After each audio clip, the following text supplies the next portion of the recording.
হাতে গোনা মাত্র আর কয়েকটা দিন, তারপরেই আগামী 23 এপ্রিল রয়েছে প্রথম দফার নির্বাচন। তাই বেলায় প্রচার সেরে নিয়েছে শাসক বিরোধী দুই পক্ষ। শুক্রবার কেশিয়াড়িতে প্রচার সেরে নিলেন কেশিয়াড়ি বিধানসভা তৃণমূল প্রার্থী রামজীবন মান্জি। তিনি পেশায় একজন শিক্ষক। প্রার্থী কখনো 4 চাকায় চেপে, আবার কখনো বাইকে চেপে, কখনো পায়ে হেঁটে প্রচার মিছিলে সামিল হলেন।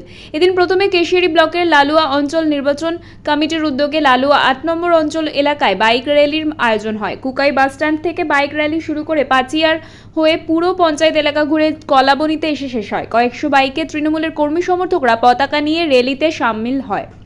পরে প্রার্থী রামজীবন মান্জির উপস্থিতিতে গগনেশ্বর অঞ্চলের কাঁকারোল বুথ থেকে বাইক মিছিল শুরু করে গগনেশ্বর জয়কৃষ্ণপুর হয়ে অঞ্চলের করাট গ্রামে এসে শেষ হয়।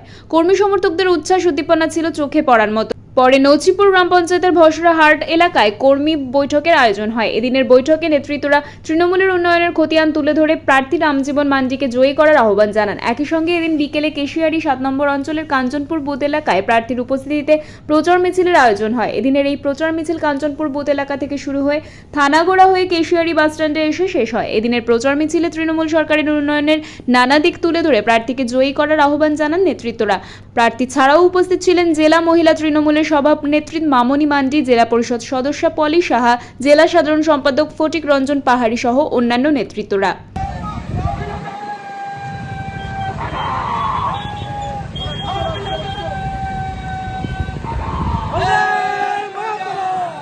কেশিয়াড়ি বিধানসভার 223 ST এই আসনের আমি প্রার্থী। আজকে ইংরেজি 16 এপ্রিল। আমার খুব সকালে মনোহরপুর অঞ্চলে দুটো পাড়া বৈঠক ছিল, সকাল 7টায় এবং 8টায়। সেটা শেষ করে আমি অবশেষে 9টার সময় কেশিয়াড়ির 8 নম্বর লালুয়া অঞ্চলে ওখানে বাইক র্যালি হয় এবং বাইক র্যালিতে প্রায় 500 বাইক, 1000-1500 মতন মানুষ সে র্যালিতে অংশগ্রহণ করেছিল। রাস্তাঘাটে বা বুথে মানে ব্যাপক সংখ্যক মানুষের সাড়া পেয়েছি। 8 নম্বর অঞ্চল কভার করে আমি 9 নম্বর অঞ্চলে বাইক র্যালি করি এবং সেখান থেকে আমরা খসড়াঘাট অর্থাৎ 6 নম্বর অঞ্চলে একটি পথসভা হয়।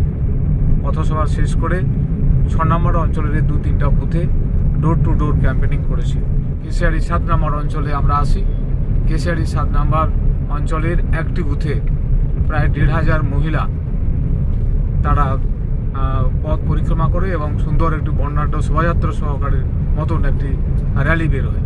সেই র্যালি শেষ করে কেশিয়াড়ির উপকণ্ঠে আইএনটিটিসির যারা কর্মী বা যারা শ্রমিক, তাদের সাথে আমার একটা সন্ধ্যায় একটা বৈঠক।